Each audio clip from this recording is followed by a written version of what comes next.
अध्यक्ष महोदय, 2004 ला LOI दिले, आज 2025 साल आहे आणि आज मंत्री महोदय म्हणतात की पुन्हा त्याला संधी दिलेली आणि वरून सांगतात की माझ्याकडे मीटिंग घेतो. यांच्याकडे अधिकारच नाही मीटिंग घ्यायचा, यांच्याकडे खातच नाही ते. हाच गृहनिर्माण खात्याचा या सरकारमध्ये हाच मोठा प्रॉब्लेम आहे.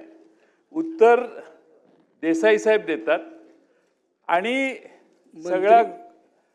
सगळा कार्यक्रम तिकडे चालू आहे. हे फक्त उत्तराला येतात. जोपर्यंत एकनाथ शिंदे साहेब यांच्या उपस्थितीत देसाई साहेब याची बैठक लावत नाहीत तोपर्यंत या प्रश्नाला फारसा अर्थ येत नाही.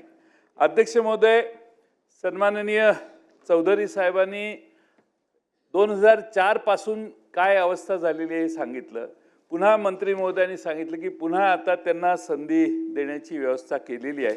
म्हणून मी विचारलं की विकासक आपल्या ओळखीचा आहे का. याचा उद्देश माझा काही आरोप नाही आहे, तुमची ओळखच मुंबईत असण्याचं काही कारण नाही आहे.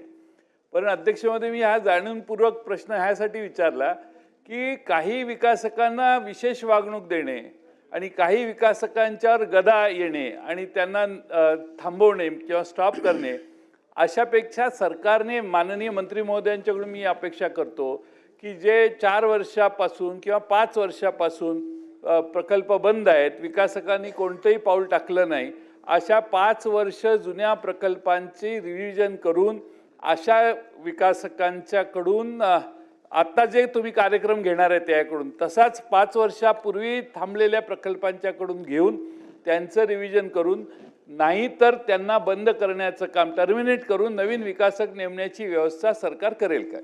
सन्माननीय अध्यक्ष महोदय, सन्माननीय ज्येष्ठ सदस्य जयंत पाटील साहेबांनी अत्यंत पॉझिटिव्ह सूचना केलेली आहे.